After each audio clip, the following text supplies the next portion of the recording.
As an RFP coordinator, you play an important role in the State of Maine procurement process. Although the specific duties of an RFP coordinator can vary by agency, there are several standard tasks that RFP coordinators are generally responsible for handling. This video is intended to give you a high-level overview of these tasks and responsibilities. You can also bookmark the Forms page at the Division of Procurement Services website, since you and your agency will be using several of the resources posted on this page throughout the procurement process. A good resource to start with is the RFP Activity Schedule, which details many of the steps and templates you will be using throughout the entire RFP process. So let's take a look at some of your key responsibilities as an RFP coordinator. Task number 1. Serve as the liaison between your agency and the Division of Procurement Services. As RFP coordinator, you will be the primary person from your agency to communicate with the Division of Procurement Services. This includes sending and receiving all RFP-related documents through the Purchasing Maine system and reaching out to the Division of Procurement Services for guidance as needed. Task number 2. Take the lead in drafting the RFP. When an agency decides to go out to bid for services, the RFP coordinator typically serves as the lead in drafting the RFP. This may include recruiting other subject matter experts and contract administrators to provide input in drafting the RFP. Task number 3. Advertise the RFP.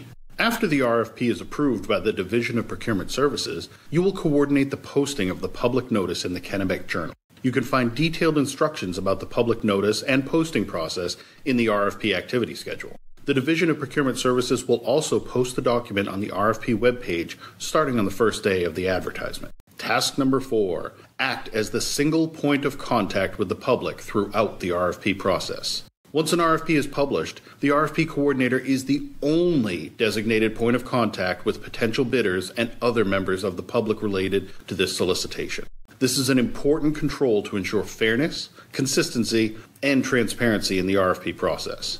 Task number 5. Host the bidders conference if your department decides to hold one. For large or complex RFPs, your agency may decide to hold a bidders conference, either in person or via web conferencing, so your agency can clarify areas of the RFP and prospective bidders can ask questions. If this is the case, generally the RFP coordinator would schedule the meeting and handle other logistics. Task number 6.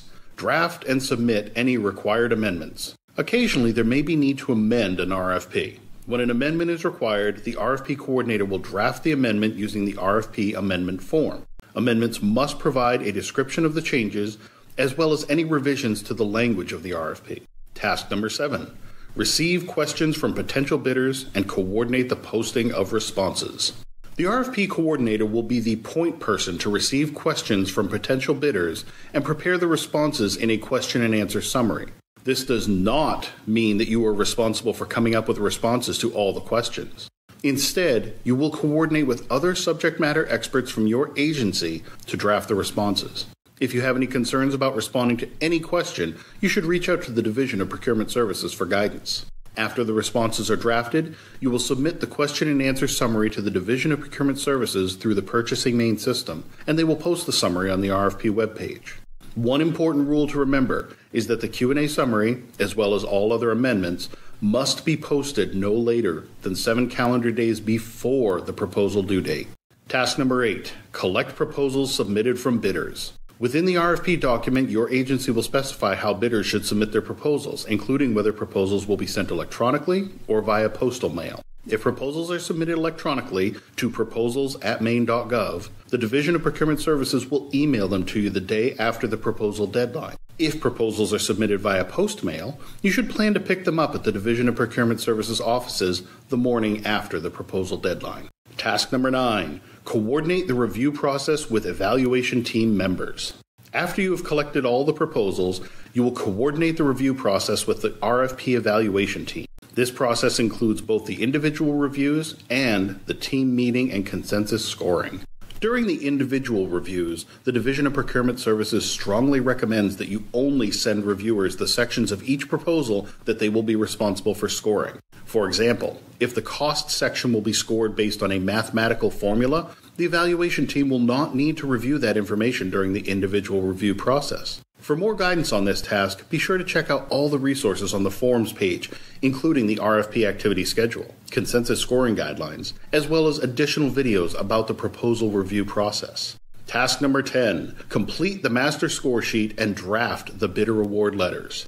After each proposal has been reviewed and all sections have been scored, the RFP coordinator will complete the master score sheet. Or, if there is a separate meeting facilitator, the facilitator will complete this task. Then, using the sample award notification template on the forms page, you will draft an award notification letter for all bidders, including both the awarded bidder and the non-awarded bidders. These drafted letters should not be dated or signed at this time. Task number 11, compile the selection package and submit it to the Division of Procurement Services for approval. To complete this task, you will combine the evaluation documents listed in the RFP activity schedule into a single PDF. Be sure to follow the exact order of documents identified in the activity schedule when you create the PDF. Then, submit the PDF to Procurement Services for conditional approval as a new case in Purchasing Maine. Task number 12, issue award notifications to bidders. After the Division of Procurement Services conditionally approves the selection package, you will sign, date, and email the award notification letters to all bidders. Lastly, you will submit copies of the finalized award notification letters as part of the updated selection package to Procurement Services for final approval. If you have any questions about any of your responsibilities as an RFP coordinator, please contact a member of the RFP team at the Division of Procurement Services. On behalf of the State of Maine, thank you for participating in the procurement process as an RFP coordinator.